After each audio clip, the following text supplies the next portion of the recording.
ನಮಸ್ಕಾರ ವೀಕ್ಷಕರೇ, ಶ್ರೀ ಪ್ರತ್ಯಂಗಿರಾ ದೇವಿಯ ಅಭಯಂ ವಿಶೇಷ ಕಾರ್ಯಕ್ರಮಕ್ಕೆ ಸ್ವಾಗತ. ನಾನು ಕಾವ್ಯ.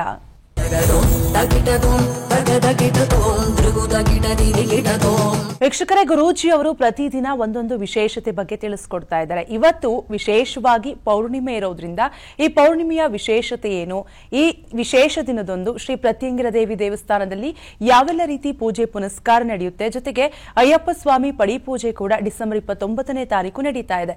ಇದೆಲ್ಲದರ ಬಗ್ಗೆ ನಮಗೆ ಮಾಹಿತಿನ ತಿಳಿಸಿಕೊಡಲು ನಮ್ಮ ಜೊತೆಗಿದ್ದಾರೆ ಶ್ರೀ ಪ್ರತ್ಯಂಗಿರಾ ದೇವಿ ಮಹಾಸಂಸ್ಥಾನದ ಸಂಸ್ಥಾಪಕರು, ಶ್ರೀ ಚಕ್ರ ಉಪಾಸಕರು ಹಾಗೂ ಧರ್ಮದರ್ಶಿಗಳು ಆಗಿರುವಂತಹ ಡಾಕ್ಟರ್ ಶ್ರೀ ಸುಪ್ರೀತ್ ಗುರೂಜಿ ಅವರು. ಬನ್ನಿ ಅವರನ್ನ ಕಾರ್ಯಕ್ರಮಕ್ಕೆ ಸ್ವಾಗತಿಸೋಣ. ಗುರುಗಳೇ ನಮಸ್ತೆ, ಕಾರ್ಯಕ್ರಮಕ್ಕೆ ಸ್ವಾಗತ. ನಮಸ್ತೆ ಅಮ್ಮ. ಎಸ್ ಗುರುಗಳೇ, ಇನ್ನು ವಿಶೇಷವಾಗಿ ಇವತ್ತು ಪೌರ್ಣಿಮೆ ಇದೆ. ಈ ಪೌರ್ಣಿಮೆ ಅಂದ್ರೆ ಏನು, ಈ ಪೌರ್ಣಿಮೆಯ ವಿಶೇಷತೆ ಏನು ಅಂತ? ಜಯ ಪ್ರತ್ಯಂಗಿರಾ ದೇವಿ ಅಂಬಳ್. ಸಮಸ್ತ ವೀಕ್ಷಕ ಬಾಂಧವರಿಗೆ ಮಹಾಪ್ರತ್ಯಂಗಿರಾ ದೇವಿ ಸನ್ನಿಧಾನಕ್ಕೆ ಸ್ವಾಗತ, ಸುಸ್ವಾಗತ. ಇವತ್ತು ಬಹಳ ವಿಶೇಷವಾಗಿರುವಂತಹ ಹುಣ್ಣಿಮೆ ದತ್ತ ಪೌರ್ಣಿಮೆ ಅಂತ. ಸಾಕ್ಷಾತ್ ದತ್ತಾತ್ರೇಯರು ಅವತಾರ ತಾಳಿದಂತಹ ದಿನ. ಆತ್ರೇಯ ಮಹರ್ಷಿಗಳು ಅನ್ಸುಲ್ಯ ದೇವಿಗೆ ಅವತರಿಸಿದಂಥವರೇ ತ್ರಿಮೂರ್ತಿ ರೂಪರಾಗಿರುವಂಥ ದತ್ತ ಮಹಾಗುರುಗಳು. ಅಂದರೆ ತ್ರಿಮೂರ್ತಿಯ ಅಂಶವಾಗಿ ಯೋಗ ಪಟ್ಟದಲ್ಲಿ ಕೂತಿರುವಂತಹವರು ದತ್ತಾತ್ರೇಯರು, ಮಹಾಯೋಗಿಗಳು. ಇವತ್ತು ದತ್ತಾತ್ರೇಯರ ದೇವಾಲಯಗಳಲ್ಲಿ ಬಹಳ ವಿಶೇಷ. ಮತ್ತು ಎಲ್ಲ ಭಕ್ತಾದಿಗಳಿಗೂ ಇವತ್ತು ಏನು ಮಾಡಬೇಕು ಅನ್ನೋ ಪ್ರಶ್ನೆಗೆ ಗುರುವಿನ ಮೂಲ ಸ್ವರೂಪ ದತ್ತಾತ್ರೇಯರು. ಅಂಥ ದತ್ತಾತ್ರೇಯರ ಯಾವ ಮಂತ್ರವನ್ನು ಹೇಳ್ಕೊಂಡ್ರೆ ಇವತ್ತು ಬಹಳ ಒಳ್ಳೆಯದು, ಯಾವ ರೀತಿ ಪೂಜೆ ಪುರಸ್ಕಾರಗಳು ಮಾಡಬೇಕು ಅನ್ನೋ ಪ್ರಶ್ನೆಗೆ ಔದಂಬರ ವೃಕ್ಷ ಅಂತ ಇವತ್ತು ಆರಾಧನೆ ಮಾಡಬೇಕು. ಔದಂಬರ ವೃಕ್ಷ ಅಂದರೆ ಅತ್ತಿಯ ಮರ, ದತ್ತಾತ್ರೇಯರ ಮೂಲ ವಾಸಸ್ಥಾನ. ಆ ಔದಂಬರ ವೃಕ್ಷದ ಬುಡದಲ್ಲಿ ಸದಾಕಾಲ ದತ್ತ ಮಹಾಪ್ರಭುಗಳು ಧ್ಯಾನವನ್ನು, ಯೋಗವನ್ನು, ತಪಸ್ಸನ್ನು ಆಚರಿಸ್ತಾ ಇರ್ತಾರೆ ಎಂದು ಬಲಿಷ್ಠವಾದ ನಂಬಿಕೆ. ಅದಕ್ಕೋಸ್ಕರಕ್ಕೆ ಯಾವ ಕಾಲಕ್ಕೂ ಔದಂಬರ ವೃಕ್ಷವನ್ನು, ಅತ್ತಿ ಮರವನ್ನು ಕಡಿಬಾರ್ದು, ಒಲೆಗೆ ಹಾಕಬಾರ್ದು. ಒಲೆ ಅಂದರೆ ಗೊತ್ತಾ, ಬೆಂಕಿ ಸುಡೋದಕ್ಕೆ, ಒಲೆ ಮಾಡೋದಕ್ಕೆ ಹಾಕಬಾರ್ದು. ಅದಾದ ಮೇಲೆ ಅತ್ತಿ ಮರದ ಕಿಟಕಿ ಬಾಗಿಲುಗಳನ್ನು ಮನೆಗೆ ಹಾಕಬಾರ್ದು ಅಂತ. ಹಾಕಿದ್ರೆ ಏಳಿಗೆ ಆಗಲ್ಲ ಮನೆ. ಎಂಥ ಒಳ್ಳೆಯ ವಾಸ್ತು ಇಲ್ಲ, ಎಂಥ ಒಳ್ಳೆಯ ನಕ್ಷತ್ರ, ಎಂಥ ಒಳ್ಳೆಯ ರಾಶಿ ಇದ್ದರೂ ಕೂಡ ಆ ಮನೆಯಲ್ಲಿ ಅತ್ತಿ ಮರದ್ದು, ಬೇವಿನ ಮರದ್ದು, ಆಲದ ಮರದ್ದು ಆ ಕಿಟಕಿ ಬಾಗಿಲುಗಳನ್ನು ಮಾಡಿ ಹಾಕಿದ್ರಂದರೆ ಮನೆ ಯಾವತ್ತೂ ಏಳಿಗೆ ಆಗಲ್ಲ. ಅಂದರೆ ಅತ್ತಿ ಮರದಂತೂ ಹಾಕಲೇಬಾರ್ದು ಅಂತ ಮೊದಲನೇ ವಿಚಾರ. ಇವತ್ತು ಆ ಒಂದು ಪೌರ್ಣಿಮೆ ಸಂದರ್ಭದಲ್ಲಿ ದತ್ತಾತ್ರೇಯ ಅವತಾರ ತಾಳಿದಂಥ ದಿನ ಔದಂಬರ ವೃಕ್ಷ ಎಲ್ಲಿದೆ ಅಲ್ಲಿ ಹುಡುಕಿ ಹೋಗಬೇಕು. ಅಲ್ಲಿ ಹೋಗಿ ಪ್ರಾರ್ಥನೆ ಮಾಡ್ಕೊಬೇಕು. 48 ಪ್ರದಕ್ಷಿಣೆ ಮಾಡಿ ಒಂದು ಅರಿಶಿಣ ಕುಂಕುಮ ಹೂವನ್ನು ಇಟ್ಟು ಒಂದು ದೀಪವನ್ನು ಬೆಳಗ್ಗೆ ಬಂದಾಗ ನಿಮಗೆ ಹೆಚ್ಚಿನ ಫಲ ಸಿಗತ್ತೆ ಅಂತ. ಈ ದತ್ತಾತ್ರೇಯರು ಎಲ್ಲಿ ಸ್ಥಾಪನೆ ಆಗಿದ್ದಾರೆ ಅನ್ನೋ ಪ್ರಶ್ನೆಗೆ ದತ್ತಾತ್ರೇಯರು 3 ಕ್ಷೇತ್ರ ಬಹಳ ವಿಶೇಷ. ಪ್ರಥಮವಾಗಿರುವಂಥ ಕ್ಷೇತ್ರ ಗುಜರಾತಲ್ಲಿ ಗಿರಿನಾರ್ ಅಂತ ಇದೆ. ಅಲ್ಲಿ ಬಹಳ ವಿಶೇಷ ಏನಪ್ಪ ಅಂದರೆ 10,000 ಮೆಟ್ಟಲು ಹತ್ತು ಹೋಗಬೇಕು. ಒಂದಲ್ಲ ಎರಡಲ್ಲ, 10,000 ಮೆಟ್ಟಲು ಹತ್ತಿ ಹೋಗಬೇಕು. 3,000 ಮೆಟ್ಟಲು ಆದಮೇಲೆ ಸ್ವಲ್ಪ ಉಸಿರಾಟದ ತೊಂದರೆ ಆಗುತ್ತೆ, ಆಕ್ಸಿಜನ್ ಪ್ರಾಬ್ಲಮ್. ಮೇಲೆ ಹೋಗ್ತಾ ಹೋಗ್ತಾ ಏನಾಗುತ್ತೆ, ನಾವಿಗೆ ಉಸಿರಾಟಕ್ಕೆ ಸೂಕ್ತವಾದಂತಹ ಅವಕಾಶಗಳು ಇರೋದಿಲ್ಲ. ಇದನ್ನು ಅರ್ಥ ಮಾಡ್ಕೊಳ್ಳಿ. ಹುಲಿ ಸಿಂಹಗಳು ಇರುವಂಥ ಜಾಗ. ನಮ್ಮ ಇಡೀ ಏಷ್ಯಾ ಖಂಡದಲ್ಲಿ ಅತಿ ಹೆಚ್ಚಿನ ಹುಲಿ ಸಿಂಹಗಳು ಇರುವಂತಹ ರಿಸರ್ವ್ ಫಾರೆಸ್ಟ್ ಅದು. ಗುರು ಚರಿತ್ರೆಯಲ್ಲಿ ಹೇಳಿರುವಂಥ ಪ್ರಕಾರ, ಸ್ಪಷ್ಟ ಉಲ್ಲೇಖ, ಗುರುದತ್ತ ಚರಿತ್ರೆಯಲ್ಲಿ ಹೇಳಿರೋ ಪ್ರಕಾರ, ನಾನು ಗಿರಿನಾರಲ್ಲಿ ಯಾರಿಗೆ ದರ್ಶನ ಕೊಡ್ತೀನಿ ಅಂದರೆ ಸಾಕ್ಷಾತ್ ದತ್ತಾತ್ರೇಯರ ಅಂಶವಾಗಿ ಹುಟ್ಟಿರಬೇಕಂತೆ ಈ ಜನ್ಮದಲ್ಲಿ. ಅಂಥವರಿಗೆ ಮಾತ್ರ ಗಿರಿನಾರಲ್ಲಿ ನಾನು ದರ್ಶನ ಕೊಡ್ತೀನಿ ಅಂತ ಹೇಳಿದ್ದಾರೆ ದತ್ತಾತ್ರೇಯರು. ಗಿರಿನಾರ್ ಪರಿಕ್ರಮ ಮಾಡೋದು ಬಹಳ ಕಠಿಣ, ಬಹಳ ವಿರಳ. ಸಾವಿರಾರು ದತ್ತಾತ್ರೇಯರ ಭಕ್ತರಿಗೆ, ಕೋಟ್ಯಾರು ಕೋಟಿ ದತ್ತ ಭಕ್ತರಿಗೆ, ಯಾರೋ ಒಬ್ಬರಿಗೆ, ಇಬ್ಬರಿಗೆ, 3 ಜನರಿಗೆ ಮಾತ್ರ ಆ ಗಿರಿನಾರ್ ಪರಿಕ್ರಮ ಯಾತ್ರೆ ಮಾಡುವಂಥ ಅವಕಾಶ ಸಿಗುತ್ತೆ. ನಾಗಾ ಸಾಧುಗಳು ಕೂಡ ದತ್ತ ಪರಂಪರೆಗೆ ಸೇರ್ಕೊತಾರೆ. ಅಗೋರಿ ಬಾಬಾಗಳು ಕೂಡ ದತ್ತ ಪರಂಪರೆಗೆ ಸೇರ್ಕೊತಾರೆ. ಅದೇ ರೀತಿ ನಾಮ ಸಂಕೀರ್ತನೆ ಮಾಡುವಂಥವರು ಕೂಡ ದತ್ತ ಪರಂಪರೆಗೆ ಸೇರ್ಕೊತಾರೆ. ಎಲ್ಲ ಗುರುವಿನ ಮೂಲ, ಎಲ್ಲ ಗುರುಪೀಠಗಳು ಕೂಡ ದತ್ತ ಪರಂಪರೆಗೆ ಸೇರ್ಕೊಳ್ಳುತ್ತೆ. ಇನ್ನು ಸನ್ಯಾಸ ಧರ್ಮ ಅಂತ ಏನು ಹೇಳ್ತೀವಿ, ಆ ಸನ್ಯಾಸ ಧರ್ಮವೂ ಕೂಡ ದತ್ತ ಪರಂಪರೆಗೆ ಸೇರ್ಕೊಳ್ಳುತ್ತೆ. ಅವಧೂತ ಪರಂಪರೆಯೂ ಕೂಡ ದತ್ತ ಪರಂಪರೆಗೆ ಸೇರ್ಕೊಳ್ಳುತ್ತೆ. ಆದಿಗುರು ಶಂಕರಾಚಾರ್ಯರು ಈ ಸನಾತನ ಭೂಮಿಯ ಸಂರಕ್ಷಣೆಗೆ 10 ವಿಧವಾದ ಸನ್ಯಾಸ ಧರ್ಮಗಳನ್ನು ಸ್ಥಾಪನೆ ಮಾಡ್ತಾರೆ. ಏನು 10 ವಿಧವಾದ ಸನ್ಯಾಸ ಧರ್ಮವನ್ನು ಸ್ಥಾಪನೆ ಮಾಡ್ತಾನೆ. ಗಿರಿ, ಭಾರತಿ, ಅವಧೂತ, ಈ ಥರ ಅಘೋರಿ, ನಾಗಾಸಾಧು, ಈ ಥರ 10 ಸನ್ಯಾಸ ಪರಂಪರೆಯನ್ನು ಸ್ಟಾರ್ಟ್ ಮಾಡಿದಾಗ ಮಾಡಿದ ಸ್ಥಾಪನಾಚಾರ್ಯರು ಆದಿಗುರು ಶಂಕರಾಚಾರ್ಯರು, ಸಾಕ್ಷಾತ್ ಅವರು ದತ್ತಾಂಶ ಸಂಭೂತರೆ. ಇಂಥ ಒಂದು 10 ಪರಂಪರೆಯೂ ಕೂಡ ಆ ಒಂದು ದತ್ತ ಪರಂಪರೆಗೆ ಸೇರುತ್ತೆ ಅಂತ ದತ್ತಾತ್ರೇಯವರು ಭಾಳ ವಿಶೇಷ. ಆ ಒಂದು ಗಿರಿನಾರ ಪರಿಕ್ರಮ ಯಾತ್ರೆ ಅಂತ ನೀವು ಹೊರಟಾಗ ಕಣ್ಣು ಮುಂದೆಯೇ ಹುಲಿ ಸಿಂಹ ಕಾಣುತ್ತೆ. ಇನ್ನು ಇಷ್ಟು ಕಠಿಣವಾಗಿರೋಂಥ ದತ್ತಾತ್ರೇಯ ದರ್ಶನ ನನಗೆ ಆಗಿದೆ ಅನ್ನೋದು ಕೂಡ ಬಹಳ ವಿಶೇಷ. ಏನು ಗುರುಜಿ ಇಷ್ಟು ದಪ್ಪ ಇದ್ದೀರಾ, ನೀವು 10,000 ಮೆಟ್ಲು ಹತ್ತು ಹೋಗಿದ್ರಾ ಅನ್ನೋ ಪ್ರಶ್ನೆಗೆ ಖಂಡಿತ 10,000 ಮೆಟ್ಲನ್ನು ಹತ್ತು ಹೋಗಿರುವಂಥದ್ದು.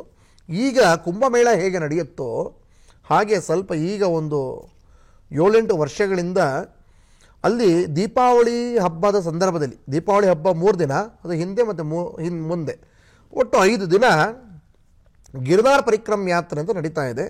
ದೇಶದಲ್ಲಿರುವಂಥ ನಾನಾ ಭಾಗಗಳ ಗುಪ್ತವಾಗಿ ಎಲ್ಲೆಲ್ಲೋ ವಾಸವಾಗಿರ್ತಾರೆ ಯಾರು, ನಾಗಾ ಸಾಧುಗಳು, ಆ ಗೋರಿಗಳು, ಬಾಬಾಗಳೆಲ್ಲ ಅಲ್ಲಿ ಬಂದು ಆ ದತ್ತ ಮಹಾಪ್ರಭುಗಳ ದರ್ಶನವನ್ನು ಮಾಡ್ತಾರೆ.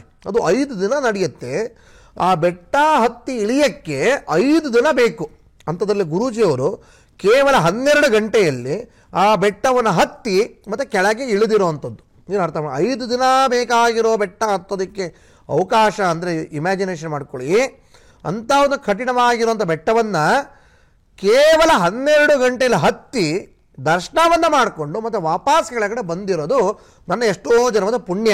ಇನ್ನೊಂದು ವಿಚಾರ ಏನಪ್ಪ ಅಂದರೆ, ಅಂಬಾಜಿ ಟೆಂಪಲ್ ಅಂತ ಅಲ್ಲಿ ಬರುತ್ತೆ. ಅಂದರೆ ಗಿರಿನಾರ ಪರಿಕ್ರಮ ಯಾತ್ರೆ ಮಾಡ್ತಾ ಮಾಡ್ತಾ ಹೋದಾಗ ಅಲ್ಲಿ ಸಣ್ಣ ಸಣ್ಣ ದೇವಾಲಯಗಳು, ಒಂದು ಗುಡಿ ಗೋಪುರಗಳಲ್ಲಿ ಬರ್ತಾ ಹೋಗುತ್ತೆ ಬೆಟ್ಟದಲ್ಲಿ. ಅಲ್ಲಿ ಮುಂದೆ ಮುಂದೆ ಸಾಕ್ತಾ ಸಾಕ್ತಾ ಹೋದರೆ ಹೇಗಿದೆಪ್ಪ ಅಂದರೆ 5 ಬೆಟ್ಟಗಳು ಸಾಲ ಆಗಿದೆ. ಈ ಬೆಟ್ಟ ತುದಿದಂಗೆ ಹತ್ತಬೇಕು ಮತ್ತು ಆ ಕಡೆ ಭಾಗದಿಂದ ಇಳಿಬೇಕು. ಮತ್ತು ಈ ಕಡೆ 2ನೇ ಬೆಟ್ಟ ತುದಿದಂಗೆ ಹತ್ತಬೇಕು ಮತ್ತು ಆ ಕಡೆ ಭಾಗ ಕೆಳಗಡೆ ಇಳಿಬೇಕು. ಒಂದು ಬೆಟ್ಟ ಹತ್ತಬೇಕು, ತುದಿ ಮುಟ್ಟಬೇಕು ಮತ್ತು ಕೆಳಗಡೆ ಇಳಿಬೇಕು. 2ನೇ ಬೆಟ್ಟ ಹತ್ತಬೇಕು, ತುದಿ ಮುಟ್ಟಬೇಕು ಮತ್ತು ಕೆಳಗಡೆ ಇಳಿಬೇಕು. ಆ ಥರ ಮತ್ತು 3ನೇ ಬೆಟ್ಟ ಹತ್ತಬೇಕು ಮತ್ತು ಕೆಳಗಡೆ ಇಳಿಬೇಕು. ಈ ಥರ 4 ಬೆಟ್ಟಗಳು ಹತ್ತದ ಮೇಲೆ ಆ 4ನೇ ಬೆಟ್ಟದ ತುದಿಯಲ್ಲಿ ಅಂಬಾಜಿ ಟೆಂಪಲ್ ಅಂತ ಸಿಗುತ್ತೆ. ಅಂದರೆ ಅಲ್ಲಿನ ಏನು ಗುಜರಾತಿಗಳ ಆರಾಧ್ಯ ದೈವ ದುರ್ಗಾ ಮಾತೆಯ ಒಂದು ಸ್ವರೂಪ ಅಂಬಾಜಿ ಅಂತ. ಆ ಅಂಬಾಜಿ ಅಮ್ಮನವರ ದೇವಸ್ಥಾನದಿಂದ ನಿಮಗೆ ದತ್ತಾತ್ರೇಯರ ಪೀಠ ಕಾಣುತ್ತೆ. ಆದರೆ ಅಲ್ಲಿಗೆ ಹೋಗೋಕ್ಕಾಗಲ್ಲ. ಎಷ್ಟೋ ಜನ ಏನು ಮಾಡ್ತಾರೆ, ಅಂಬಾಜಿ ಟೆಂಪಲ್ ತನಕ ಕಷ್ಟಪಡ್ಕೊಂಡು ಉಸಿರು ಬಿಗಿ ಇಟ್ಕೊಂಡು ನಾನಾ ರೀತಿಯ ಶ್ರಮವನ್ನು ಪಟ್ಟು ಅಂಬಾಜಿ ಟೆಂಪಲಿಂದನೇ ಹೋಗಿ ನಮಸ್ಕಾರ ಮಾಡಿ ಬಂದುಬಿಡ್ತಾರೆ. ಅಂದರೆ ಫೈನಲ್ ಆಗಿರುವಂತಹ ದತ್ತ ಪಾದುಕೆ ಇರುವಂಥ ಕ್ಷೇತ್ರಕ್ಕೆ ಹೋಗೋದು ಕಷ್ಟ. ಅಲ್ಲಿ ತನಕ ಹೋಗೋದೇ ಕಷ್ಟ. ಏನೇನೋ ಉಸಿರು ಬಿಗಿ ಇಟ್ಕೊಂಡು ಕಷ್ಟಪಡ್ಕೊಂಡು ಅಲ್ಲಿ ತನಕ ಹೋಗಿ ಒಂದು ದರ್ಶನ ಮಾಡಿ ಬಂದುಬಿಡ್ತಾರೆ. ನಾವು ಗಿರಿನಾರಿಗೆ ಹೋಗಿದ್ದೀವಿ ಅಂತ ಹೇಳ್ತಾರೆ. ಅದಲ್ಲ, ಅಂಬಾಜಿ ಟೆಂಪಲ್ ಅಂತ ನಿಮಗೇನು ಬರುತ್ತೆ, ಅಲ್ಲಿಂದ ನೀವು ದತ್ತಪೀಠಕ್ಕೆ ಹೋಗಬೇಕಾದ್ರೆ ಹಿಂದಿನ 7 ಜನ್ಮದ್ದು ನಿಮಗೆ ಜ್ಞಾಪಕ ಬರುತ್ತೆ, ಮುಂದಿನ 7 ಜನ್ಮದ್ದು ಜ್ಞಾಪಕ ಬರುತ್ತೆ. ಅದರ ಅರ್ಥ ಏನಪ್ಪ ಅಂದರೆ, ಅಷ್ಟು ಕಠಿಣ ಕಠಿಣ ಕಠಿಣ ಆ ಬೆಟ್ಟ ಹತ್ತೋದು, ಆ ಬೆಟ್ಟ ಇಳಿಯೋದು ಏನಿದೆ ಅಷ್ಟು ಕಠಿಣ. 7 ಜನ್ಮದ್ದು ಜ್ಞಾಪಕ ಬರುತ್ತೆ ಅಂತ ಅರ್ಥ ಮಾಡ್ಕೊಬೇಕು ಎಷ್ಟು ಕಠಿಣ ಇದೆ ಅಂತ. ಆ ಬೆಟ್ಟವನ್ನೂ ಮುಂದೆ ಸಾಗಿ ಮೂಲ ದತ್ತಾತ್ರೇಯರು ಈ ಭೂಮಿಯ ಮೇಲೆ ಪಾದಸ್ಪರ್ಶ ಮಾಡಿದಂತಹ ಮೊದಲನೇ ಕ್ಷೇತ್ರ ಅದು ಗಿರಿನಾರ್. ಇವತ್ತು ದತ್ತಾತ್ರೇಯ ಜಯಂತಿ ಆಗಿರೋದ್ರಿಂದ ಇದನ್ನು ತಿಳಿಸ್ತಾ ಇದ್ದೀನಿ. ಅಲ್ಲಿ ಬೇರೆ ಏನೂ ಇಲ್ಲ, ಒಂದು 10x10 ಜಾಗನೂ ಇಲ್ಲ. ಒಂದು ಹಿಂಗೊಂದು 7 ಅಡಿ, ಹಿಂಗೊಂದು 5 ಅಡಿ ಇದೆ ಅಷ್ಟೇ. ಬೆಟ್ಟದ ತೊತ್ತ ತುದಿ, ನಮ್ಮ ಒಳಗಿಂದನೇ ಮೋಡಗಳು ಹೋಗ್ತಾ ಇರುತ್ತೆ. 2 ಪಾದುಕೆ ಇದೆ. ಆ ಪಾದುಕೆ ಸಾಕ್ಷಾತ್ ದತ್ತಾತ್ರೇಯರು ಪ್ರಥಮವಾಗಿ ಪಾದಸ್ಪರ್ಶ ಮಾಡಿದ ಜಾಗ. ಅಲ್ಲಿ ಕೊನೆಯ ತನಕ ಹೋಗಿ ದರ್ಶನ ಮಾಡಿ ಬಂದಿರೋದಿನಿ. ಅಲ್ಲಿಂದ ಕೂಡ ನನಗೆ ಇನ್ನಷ್ಟು ವಿಚಾರಗಳಿದೆ. ಏನಾಯಿತು ಅಲ್ಲಿ ಹೋದಾಗ, ಯಾವ ರೀತಿ ದೀಕ್ಷೆ ಕೊಟ್ಟರು, ಯಾವ ರೀತಿಯಲ್ಲಿ ದತ್ತಾತ್ರೇಯನಿಗೆ ಸಾಕ್ಷಾತ್ ದರ್ಶನ ಕೊಟ್ಟಿದ್ದ ಉದಾಹರಣೆಗಳು ಕೂಡ ಇದೆ. ಎಲ್ಲ ವಿಚಾರಗಳು ಇವತ್ತು ದತ್ತ ಜಯಂತಿ ದಿನ ತಿಳಿಯುವಂಥ ಪ್ರಯತ್ನವನ್ನು ಮಾಡೋಣ ಮುಂದೆ. ಎಸ್ ಗುರುಜಿ, ಒಬ್ರು ಕಾಲರ್ ರೆಡಿ ಇದ್ದಾರೆ, ಮಾತನಾಡಿಸ್ಬಿಡೋಣ. ಪ್ರಭುದೇವ ಅಂತ ಹೇಳಿ ಕಾಲರ್ ರೆಡಿ ಇದ್ದಾರೆ. ನಮಸ್ತೆ ಪ್ರಭುದೇವ ಅವರೇ. ಓಕೆ, ಬಹುಶಃ ಕರೆ ಕಟ್ಟಾಗಿರ್ಬೋದು. ಎಸ್ ಗುರುಜಿ, ನೀವು ಬೆಟ್ಟವನ್ನ ಹತ್ತುತ್ತಿದ್ದಂತಹ ಸಂದರ್ಭದಲ್ಲಿ ಯಾವ ರೀತಿಯಾದಂತಹ ಎಕ್ಸ್ಪೀರಿಯನ್ಸ್ ಆಯಿತು, ಏನೆಲ್ಲ ಅಡೆತಡೆಗಳು ಬಂತು ಅನ್ನೋದನ್ನ ಹೇಳ್ತಾ ಇದ್ರು, ತಿಳಿಸ್ಕೊಡಿ. ನಮ್ಮ ಗಿರಿನಾರ ಪರ್ವತದಲ್ಲಿ ಒಂದೇ ಒಂದು ಬೇರೆ ಜೊತೆ ಮರ ಇಲ್ಲಮ್ಮ. ಎಲ್ಲದೂ ಕೂಡ ದತ್ತಾಂಶ ಸಂಭೂತರಾಗಿರುವಂತಹ ಔದುಂಬರ ವೃಕ್ಷವೇ ಇದೆ. ಏನು, ಒಂದು ಕಾಡು ಅಂತ ಬಂದಾಗ, ಮೇಡು ಅಂತ ಬಂದಾಗ, ಅಂತ ರಿಸರ್ವ್ ಫಾರೆಸ್ಟ್ ಅಂತ ಬಂದಾಗ ಯಾವುದೇದೋ ಜಾತಿಗಳ ಯಾವುದ್ಯಾವುದೋ ಒಂದು ಮರಗಳು ಬೆಳೆಯುತ್ತೆ, ಗೊತ್ತಾಗಲ್ಲ ನಮಗೆ. ಆದರೆ ಎಲ್ಲದೂ ಕೂಡ ಔದುಂಬರ ವೃಕ್ಷವೇ, ಎಲ್ಲದೂ ಕೂಡ ದತ್ತಾರ ಅಂಶವೇ ಆಗಿದೆ ಅನ್ನೋದು ಅರ್ಥ ಮಾಡ್ಕೊಳ್ಳಿ. ಇನ್ನು ಎರಡನೇದೇನಪ್ಪ ಅಂದರೆ, ಒಂದು ತಾಯಿ ಸಿಂಹ, ಎರಡು ಮರಿ ಸಿಂಹವನ್ನು ಪ್ರತ್ಯಕ್ಷವಾಗಿ ನನ್ನ ಕಣ್ಣು ಮುಂದೆ ನಾನು ನೋಡಿರೋವಂಥದ್ದು ಆಯಿತಾ. ಯಾರು ನಂಬಲಿ ಬಿಡಲಿ, ಒಂದು ತಾಯಿ ಸಿಂಹ, ಎರಡು ಮರಿ ಸಿಂಹಗಳು ನನ್ನಿಂದ ಕನಿಷ್ಠ ಪಕ್ಷ 20 ಅಡಿ ದೂರದಲ್ಲಿತ್ತು ಅಷ್ಟೇ. 20 ಅಡಿ ದೂರದಲ್ಲಷ್ಟೇ ಆ ಒಂದು ತಾಯಿ ಸಿಂಹ ಮತ್ತು ಮರಿ ಸಿಂಹ ಇದ್ದಿದ್ದು. ಅದನ್ನು ಕೂಡ ನಾವು ನೋಡೋವಂಥ ಭಾಗ್ಯ ಸಿಕ್ತು. ಅದು ನಮಗೇನು ಮಾಡಲಿಲ್ಲ, ಆ ದತ್ತಾತ್ರೇಯ ಕೃಪೆ ಇರೋದ್ರಿಂದ, ಆ ಮಹಾಪ್ರತ್ಯಂಗರಾದೇವಿ ಅನುಗ್ರಹ ಇರೋದ್ರಿಂದ ಆ ಪರಿಕ್ರಮ ಯಾತ್ರೆಯನ್ನು ನಾವು ಮುಂದೆ ಮುಂದೆ ಸಾಗಿಸಿದ್ವಿ. ಇನ್ನು ಎರಡನೇ ವಿಚಾರ ಏನಪ್ಪ ಅಂದರೆ, ಇಲ್ಲಿ ಹೋಗೋದಕ್ಕೆ ಭಾಳ ನನಗೆ ಮನಸ್ಸಲ್ಲಿ ಆಸೆ ಇತ್ತು, ಆದರೆ ಹೋಗೋದು ಕಠಿಣ ಅನ್ನೋದ್ರಿಂದ ಹೋಗೋಕ್ಕಾಗಿರಲಿಲ್ಲ. ಆದರೆ ದತ್ತಾತ್ರೇಯ 2ನೇ ಮತ್ತು 3ನೇ ಕ್ಷೇತ್ರ ಆಗಿರುವಂತಹ ಆ ಒಂದು ನಾವು ಏನು ಹೇಳ್ತೀವಿ ಗಾಣಿಗಾಪುರ, ಆ ಗಾಣಿಗಾಪುರದ ಒಬ್ಬರ ದತ್ತಾ ಭಕ್ತರ ಕನಸಲ್ಲಿ ಸಾಕ್ಷಾತ್ ದತ್ತಾತ್ರೇಯರೇ ಬಂದು ಶಿವಮೊಗ್ಗಕ್ಕೆ ಹೋಗಿ ಅಲ್ಲಿ ಅವಧೂತರ ಸ್ವರೂಪದಲ್ಲಿರುವಂಥ ಸುಪ್ರೀತ್ ಗುರೂಜಿಯವರಿಗೆ ಭೇಟಿ ಮಾಡಿ ಅಲ್ಲಿ ಗಾಣಿಗಾಪುರದಲ್ಲಿರುವಂಥ ನೈವೇದ್ಯ ಆಗಿರುವಂಥ ರೊಟ್ಟಿ ನನಗೆ ತೊಗೊಂಡು ಕೊಟ್ಟರು. ಇದನ್ನು ನೀವು ತಗೊಂಡು ಹೋಗಬೇಕಂತೆ ಇಲ್ಲಿಗೆ ಗಿರಿನಾರಿಗೆ, ಅಲ್ಲಿ ಸಾಕ್ಷಾತ್ ದತ್ತಾತ್ರೇಯರು ಒಬ್ಬರು ಸನ್ಯಾಸಿ ರೂಪವಾಗಿ ನಿಮಗೆ ದರ್ಶನ ಕೊಡ್ತಾರೆ, ಆ ಒಂದು ರೊಟ್ಟಿಯನ್ನು ಸ್ವೀಕಾರ ಮಾಡ್ತಾರೆ ಅಂತ ಹೇಳಿದ್ರು. ನಾನು ಗಿರಿನಾರಿಗೆ ಹೋಗೋಕ್ಕಾಗತ್ತಾ, ಸಾಧ್ಯನೇ ಇಲ್ಲ ಅಂತ ಹೇಳಿ ಸುಮ್ಮನೆ ಒಂದು ರೊಟ್ಟಿಯನ್ನು ಬಾಕ್ಸಲ್ಲಿ ಹಾಕಿ ದೇವ್ರ ಮನೇಲಿ ಇಟ್ಟಿದ್ವಿ. ಅವತ್ತಿನ ದಿನವೇ ದತ್ತಾತ್ರೇಯರು ಕನಸಲ್ಲಿ ಕಾಣಿಸ್ಕೊಂಡು, ನೀನು ಗಿರಿನಾರಿಗೆ ಬರಬೇಕು, ನಿನಗೊಬ್ಬ ಸನ್ಯಾಸಿ ರೂಪವಾಗಿ ದರ್ಶನ ಕೊಡ್ತೀನಿ, ಈ ರೊಟ್ಟಿನ ನೈವೇದ್ಯಕ್ಕೆ ಸ್ವೀಕಾರ ಮಾಡ್ತೀವಿ ಅಂತ ಹೇಳಿದ್ರು. ಅವಾಗ ಆ ಪ್ರಕಾರವಾಗಿ ಫ್ಲೈಟ್ ಬುಕ್ ಮಾಡಿಕೊಂಡು 10,000 ಮೆಟ್ಲನ್ನು ಹತ್ತಿ ಪರಿಕ್ರಮ ಮಾಡಿ ದತ್ತಾತ್ರೇಯನ ಪ್ರಾರ್ಥನೆ ಮಾಡಿ ಹೋದಾಗ ಆ ಪ್ರತ್ಯಕ್ಷವಾಗಿ ಆ ಬೆಟ್ಟ ತುದಿಯಲ್ಲಿ ಒಬ್ಬರು ಸನ್ಯಾಸಿ ರೂಪವಾಗಿ ದತ್ತಾತ್ರೇಯ ಸಾಕ್ಷಾತ್ ದರ್ಶನ ಕೊಟ್ಟು ಹೋದ ತಕ್ಷಣ ವಿಶೇಷ ಏನಪ್ಪ ಅಂದರೆ, ಕಹಾ ಮೇರಾ ಪ್ರಸಾದ್ ಲೇ ಅಂತ ಹೇಳಿದ್ರು. ಅಂದರೆ ನಾನು ತೊಗೊಂಡೋಗಿರೋ ರೊಟ್ಟಿ ಯಾರಿಗೂ ಗೊತ್ತಿಲ್ಲ, ಬೆಟ್ಟ ತುದಿಯಲ್ಲಿ ಅವರು ಕೂತಿರೋದು ಬಹಳ ವಿಶೇಷ. ಅದನ್ನು ಅವರಾಗೆ ಕೇಳಿ ಇಸ್ಕೊಂಡು ಸ್ವೀಕಾರ ಮಾಡಿ ನಮಸ್ಕಾರ ಮಾಡಿ ಮತ್ತೆ ಕಣ್ಣು ತೆರೆದು ನೋಡಿದಾಗ ಎದುರುಗಡೆ ಅವ್ರು ಇಲ್ಲವೇ ಇಲ್ಲ, ಮಾಯವಾಗಿ ಹೊರಟೋಗಿದ್ರು. ಇದೇ ಒಂದು ದೈವ ಒಂದು ಸಾಕ್ಷಾತ್ಕಾರ ಅನ್ನೋದು ಈ ರೀತಿ ನಡೆಯುತ್ತೆ. ಈ ಒಂದು ಜೀವನದಲ್ಲಿ ನಡೆದಂಥ ವಿಚಾರಗಳು, ಇನ್ನಷ್ಟು ವಿಚಾರಗಳಿದೆ, ಮುಂದೆ ಮುಂದೆ ತಿಳಿಸ್ತಾ ಹೋಗ್ತೀನಿ. ಎಸ್ ಗುರುಗಳೇ, ಮಾತನಾಡ್ತಾ ಇದ್ರಿ ನೀವು ಗಿರಿನಗರ್ ಬೆಟ್ಟ ಹತ್ತಿದ ಎಕ್ಸ್ಪೀರಿಯನ್ಸ್ ಅನ್ನು ಕೂಡ ಹೇಳ್ತಾ ಇದ್ರಿ. ಇನ್ನು ವಿಶೇಷವಾಗಿ ಪೌರ್ಣಮಿ ಇರೋದ್ರಿಂದ ಈ ಪೌರ್ಣಮಿಯ ದಿನದಂದು ಯಾವ ರೀತಿ ಪೂಜೆ ಪುನಸ್ಕಾರವನ್ನ ಮಾಡಬೇಕಾಗುತ್ತೆ? ಇವತ್ತು ದತ್ತ ಪೌರ್ಣಿಮೆ ಆಗಿರೋದ್ರಿಂದ ದತ್ತಾತ್ರೇಯ ಚರಿತ್ರೆನೇ ಬಹಳ ಮುಖ್ಯ. ಯಾಕಂದರೆ ದತ್ತ ಸಪ್ತಾಹ ಅಂತ ಬರುತ್ತೆ, ಮದಕರಿ ಅಂತ ಬರುತ್ತೆ. ಮದಕರಿ ಅಂದರೆ ದತ್ತ ಸಪ್ತಾಹವನ್ನು, ಗುರುಗಳ ಮಹಿಮೆಯನ್ನು, ಗುರುಗಳು ಯಾವ ರೀತಿ ಅನುಗ್ರಹ ಮಾಡಿದ್ರು ಅನ್ನೋದು ಗುರುಚರಿತ್ರೆಯಲ್ಲಿ ಬರೆದಿದ್ದಾರೆ. ಆ ಗುರುಚರಿತ್ರೆ ಕೇಳೋದು, ಗುರುಚರಿತ್ರೆ ಓದೋದೇ ವಿಶೇಷ. ಈ ದತ್ತ ಜಯಂತಿಯಲ್ಲಿ ಇವತ್ತು ಪೌರ್ಣಮಿ ವಿಶೇಷನೇ ಅದು. ಎಷ್ಟೋ ಜನ ಓದಿಲ್ಲ, ಎಷ್ಟೋ ಜನ ಕೇಳಿಲ್ಲ. ಆದರೆ ಇವತ್ತು ಪ್ರಾತಃ ಕಾಲ ಬೆಳಗಿನ ಜಾವದಲ್ಲಿ ಗುರೂಜಿಯವರ ವಾಕ್ಯದಲ್ಲಿಯೇ ಆ ಗಿರಿನಾರ ಮಹಾತ್ಮೆಯನ್ನು ನೀವು ಟಿ ವಿಲಿ ಕೇಳ್ತಾ ಇದ್ದೀರಲ್ಲ, ಅದೇ ನಿಮ್ಮ ಎಷ್ಟೋ ಪಾಪ ಕರ್ಮಗಳು ತೀರತ್ತೆ. ಯಾಕಂದ್ರೆ ಗುರು ಚರಿತ್ರೆನೇ ಇದು ಆಯಿತಾ. ಸಾಕ್ಷಾತ್ ದತ್ತಾತ್ರೇಯರು ಅವಾಗೇನೋ ಹಂಗೆ ಆಗಿತ್ತಂತೆ, ಇವಾಗೇನೋ ಹಂಗೆ ಆಗಿತ್ತಂತೆ ಅಂತ ಅಂತೆಗಳನ್ನು ಕೇಳ್ತೀರಾ.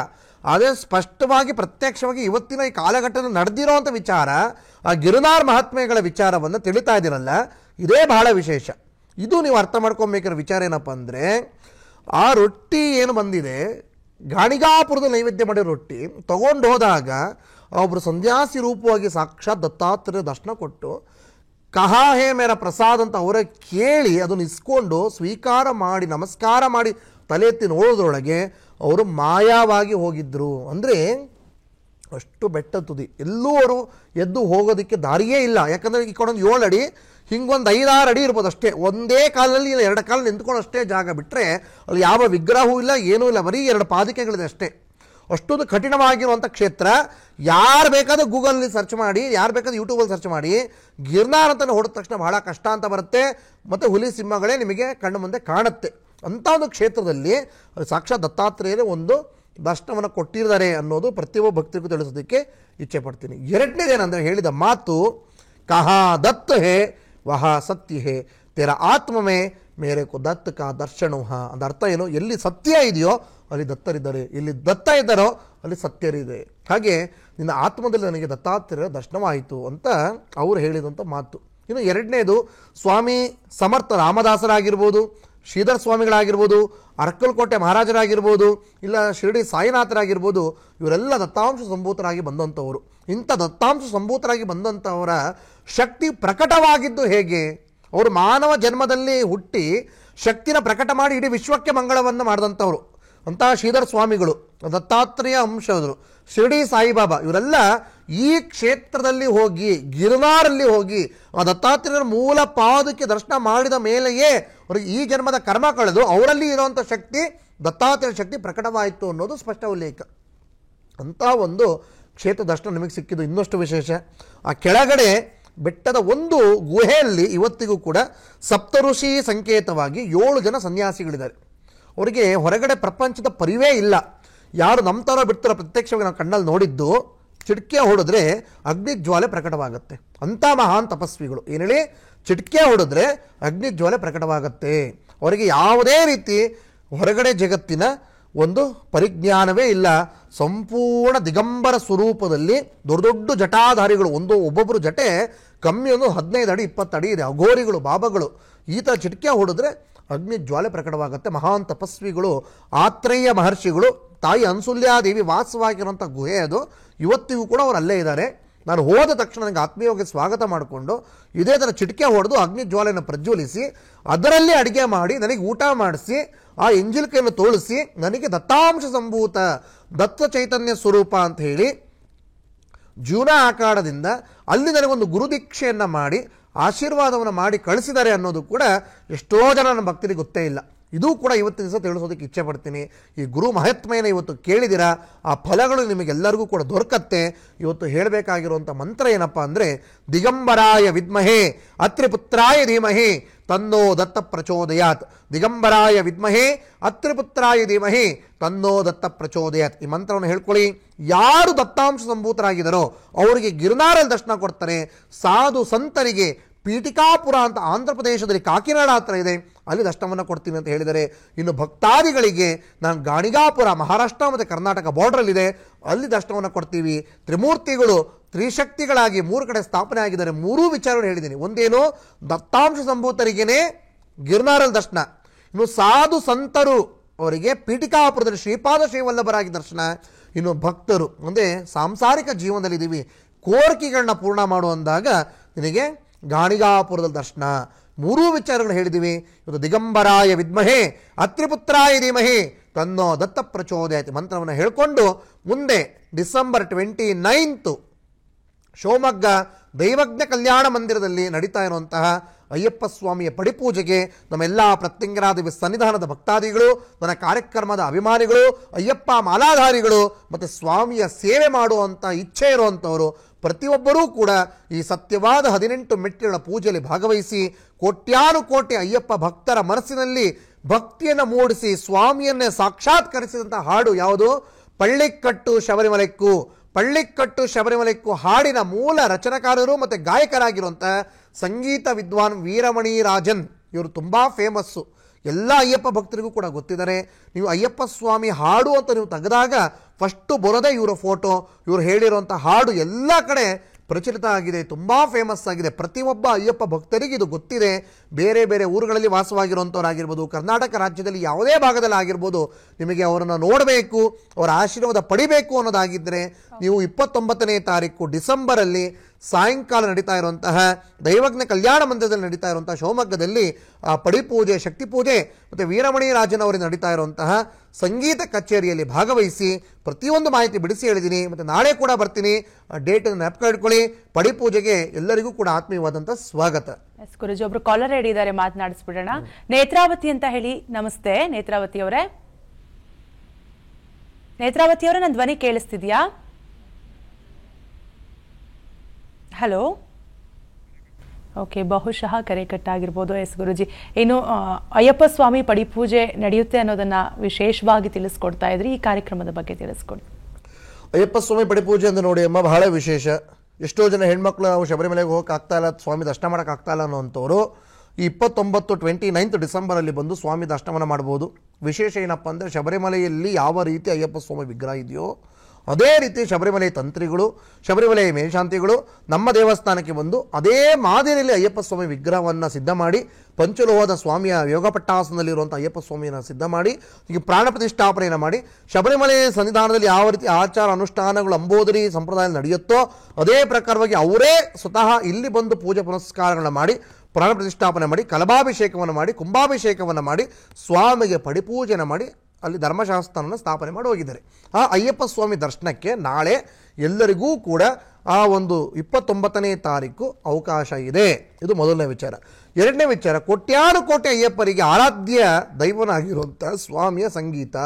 ಯಾಕಂದರೆ ಆ ಭಕ್ತಿಯನ್ನು ಮೂಡಿಸಿರುವಂಥದ್ದು ಎಲ್ಲರಿಗೂ ಗುರೂಜಿ ಅಂದರೆ ಗುರುಸ್ವಾಮಿಗಳಾಗಿರುವಂಥವ್ರು ಯಾರು, ಆ ವೀರಮಣಿ ರಾಜನವರು. ಆ ಸಂಗೀತದ ಮೂಲಕವಾಗಿ ಎಲ್ಲರನ್ನೂ ಕೂಡ ಸ್ವಾಮಿಯನ್ನು ಸಾಕ್ಷಾತ್ಕರಿಸಿದ್ದಾರೆ. ಅವರನ್ನು ನೋಡಬೇಕು, ಅವರ ಆಶೀರ್ವಾದ ಪಡಿಬೇಕು, ಅವರ ಒಂದು ಕೃಪೆಗೆ ನಾವು ಕೂಡ ಪಾತ್ರರಾಗಬೇಕು. ಆ ಹಾಡುಗಳನ್ನು ಪಳ್ಳಿಕಟ್ಟು ಶಬರಿಮಲೆಕ್ಕೂ ಆಗಿರ್ಬೋದು, ಭಗವಾನ್ ಶರಣಮಾಗಿರ್ಬೋದು, ಮತ್ತು ಅಯ್ಯಪ್ಪ ಸ್ವಾಮಿಯ ನಾನಾ ರೀತಿಯ ಹಾಡುಗಳನ್ನು ಬರೀ ಕ್ಯಾಸೆಟ್ಗಳಲ್ಲಿ, ಮೊಬೈಲ್ಗಳಲ್ಲಿ, ಯೂಟ್ಯೂಬ್ಗಳಲ್ಲಿ, ಇಲ್ಲ ಟಿ ವಿಗಳಲ್ಲಿ ಮಾತ್ರ ನೀವು ಕೇಳಿರ್ತೀರ. ಪ್ರತ್ಯಕ್ಷವಾಗಿ ಕೇಳಬೇಕು, ಅವರ ಸ್ವರದಲ್ಲೇ ನಾವು ಪ್ರತ್ಯಕ್ಷವಾಗಿ ಕೇಳಬೇಕು ಅನ್ನೋಂಥವ್ರು, ಆ ಪಡಿಪೂಜೆಯಲ್ಲಿ ಭಾಗವಹಿಸಬೇಕು ಅಂತ ಮನಸ್ಸು ಇರುವಂಥವ್ರು, ಇಚ್ಛೆ ಇರುವಂಥವ್ರು ಆ ಒಂದು ಪಡಿಪೂಜೆಯಲ್ಲಿ ಭಾಗವಹಿಸಿ ಅವರ ಆಶೀರ್ವಾದ ಕೂಡ ಪಡ್ಕೊಳ್ಳಿ. ಯಾಕಂದರೆ ಆ ಸ್ವಾಮಿಯೇ ಅವರ ನಾಲಿಗೆಯಲ್ಲಿ ನಿಂತು ಆ ಹಾಡನ್ನು ಹಾಡಿಸಿರೋದು. ಯಾಕಂದರೆ ಎಷ್ಟೋ ಜನ ಆ ಹಾಡುಗಳನ್ನು ಹೇಳಿದ್ದಾರೆ, ಆದರೆ ಆ ಹಾಡಲ್ಲಿರುವಂಥ ವೈಬ್ರೇಷನ್ನು ಯಾವ ಕಂಠದಲ್ಲೂ ಬರೋಕ್ಕೆ ಸಾಧ್ಯವಾಗಲಿಲ್ಲ. ಆ ವೀರಮಣಿ ರಾಜನ್ ಅಂತ ಏನಿದ್ದಾರೆ ಅವರ ಕಂಠದಲ್ಲಿ ಮಾತ್ರ ಆ ಅಯ್ಯಪ್ಪ ಸ್ವಾಮಿಯ ಹಾಡಿದ ಆ ವೈಬ್ರೇಷನ್ ಇದೆ, ಆ ಪಾಸಿಟಿವ್ ವೈಬ್ಸ್, ಆ ಪಾಸಿಟಿವ್ ಶಕ್ತಿ ಆ ಸ್ವಾಮಿಯೇ ಅವರ ನಾಲಿಗೆಯಲ್ಲಿ ನಿಂತು ಆ ಹಾಡನ್ನು ಹಾಡಿಸಿರೋವಂಥದ್ದು. ಅವರು ನಮ್ಮ ಶಿವಮೊಗ್ಗಕ್ಕೆ ನಗರಕ್ಕೆ ನನ್ನ ಆಮಂತ್ರಣದ ಮೇರೆಗೆ ಬರ್ತಾ ಇರೋದು ಭಾಳ ದೊಡ್ಡ ವಿಚಾರ. ಆ ಸ್ವಾಮಿಯವರು ಹೇಳಬೇಕು ಅಂದರೆ, ನಾನು 2-3 ವರ್ಷದ ಹಿಂದೆ ಅವರಿಗೆ ಭೇಟಿ ಮಾಡಿದಾಗ ಕಮ್ಮಿ ಅಂದರೆ 25 ದೇಶದ್ದು ಫ್ಲೈಟ್ ಟಿಕೆಟ್ ಅವ್ರ ಕೈಯಲ್ಲಿತ್ತು. ಯಾರು ನಂಬ್ತಾರೋ ಬಿಡ್ತಾರೋ ಗೊತ್ತಿಲ್ಲ, 25 ದೇಶದ ಫ್ಲೈಟ್ ಟಿಕೆಟ್ ಅವ್ರ ಕೈಯಲ್ಲಿತ್ತು. ಅಂದರೆ ಅಷ್ಟು ಫೇಮಸ್ಸು, ಅಷ್ಟು ಪ್ರಖ್ಯಾತಿ ಹೊಂದಿರುವಂಥವ್ರು ಇಲ್ಲಿ ಬಂದು ನಮ್ಮ ಶಿವಮೊಗ್ಗಕ್ಕೆ ನನ್ನ ಆಮಂತ್ರಣದ ಮೇಲೆಗೆ ಕಾರ್ಯಕ್ರಮ ನಡೆಸ್ಕೊಡ್ತಾ ಇದ್ದಾರೆ. ಅದು ಈ ಪ್ರತಿಯೊಬ್ಬರಿಗೂ ತಲುಪಬೇಕು. ಬೇರೆ ಊರಲ್ಲಾಗಿರಲಿ, ಬೇರೆ ಯಾವುದೇ ಊರಲ್ಲಾಗಿರಲಿ, ಒಂದು ದಿನ ಬಂದು ಆ ಒಂದು ಕಾರ್ಯಕ್ರಮದಲ್ಲಿ ಭಾಗವಹಿಸಿ ನನ್ನ ಭಕ್ತಾದಿಗಳು, ನನ್ನ ಅನುಯಾಯಿಗಳು ಮತ್ತು ಪ್ರತ್ಯಂಗರ ದಿವಸ ಸನ್ನಿಧಾನದ ಭಕ್ತರೂ ಕೂಡ ಬರ್ಬೋದು. ಎಲ್ಲರಿಗೂ ಕೂಡ ಅವಕಾಶ ಇದೆ. ಸ್ವಾಮಿ ದರ್ಶನ, ಸಂಗೀತ ಕಚೇರಿ ಎಲ್ಲದೂ ಕೂಡ ಭಾಗವಹಿಸಿ ಪ್ರತಿಯೊಂದು ವಿಚಾರ ಬಿಡಿಸಿ ಹೇಳಿದ್ದೀವಿ. ಅದು ದತ್ತ ಜಯಂತಿ, ಈ ದತ್ತ ಪೌರ್ಣಮಿ ಗುರುವಿನ ಅನುಗ್ರಹದೊಂದಿಗೆ ಎಲ್ಲರಿಗೂ ಕೂಡ ಮಂಗಳವಾಗಲಿ. ಗುರುಗಳ ಇವತ್ತಿನ ಕಾರ್ಯಕ್ರಮದಲ್ಲಿ ಗಿರಿನಾರ್ ಅನುಭವವನ್ನು ನಮ್ಮ ಜೊತೆ ಹಂಚಿಕೊಂಡ್ರಿ, ಜೊತೆಗೆ ದತ್ತ ಪೌರ್ಣಿಮೆಯ ವಿಶೇಷತೆ ಬಗ್ಗೆ ಕೂಡ ತಿಳಿಸ್ಕೊಟ್ರಿ. ಧನ್ಯವಾದಗಳು. ನಮಸ್ತೆ. ನೋಡಿದಲ್ಲ ವೀಕ್ಷಕರೇ, ಇನ್ನು ನೀವು ಕೂಡ ಡಿಸೆಂಬರ್ 29ನೇ ತಾರೀಕಿನಂದು ನಡೆಯುತ್ತಿರುವ ಅಯ್ಯಪ್ಪ ಸ್ವಾಮಿ ಪಡಿಪೂಜೆಯಲ್ಲಿ ಭಾಗವಹಿಸಬಹುದು. ಪ್ರತಿಯೊಬ್ಬರು ಕೂಡ ಈ ಕಾರ್ಯಕ್ರಮದಲ್ಲಿ ಭಾಗವಹಿಸಬಹುದು. ವಿಶೇಷವಾಗಿ ಅಯ್ಯಪ್ಪ ಸ್ವಾಮಿ ಮಾಲಾಧಾರಿಗಳು ಕೂಡ ಈ ಕಾರ್ಯಕ್ರಮದಲ್ಲಿ ಭಾಗಿಯಾಗಿ ಪೂಜೆ ಪುನಸ್ಕಾರದಲ್ಲಿ ಪಾಲ್ಗೊಳ್ಳಬಹುದು. ಇನ್ನು ಈ ಕಾರ್ಯಕ್ರಮದಲ್ಲಿ ನೀವು ಭಾಗವಹಿಸಬೇಕಂದ್ರೆ ಮಾಡಬೇಕಾಗಿರೋದಿಷ್ಟೇ, ನಿಮ್ಮ ಟಿವಿ ಸ್ಕ್ರೀನ್ ಮೇಲೆ ಬರ್ತಿರೋಂಥ ನಂಬರ್ನ ಕಾಂಟ್ಯಾಕ್ಟ್ ಮಾಡಿ ನೇರವಾಗಿ ಅವ್ರ ಜೊತೆ ಮಾತಾಡಿ ನಿಮ್ಮ ಹೆಸರನ್ನ ನೋಂದಾಯಿಸಿಕೊಳ್ಳಿ. ಇದಾಗಿತ್ತೀ ಹೊತ್ತಿನ ವಿಶೇಷ ಕಾರ್ಯಕ್ರಮ. ಅನುಕ್ಷಣದ ಸುದ್ದಿಗಾಗಿ ನೋಡ್ತಾ ಇರಿ ವಿಸ್ತಾರ ನ್ಯೂಸ್. ಇದು ನಿಖರ ಜನಪರ.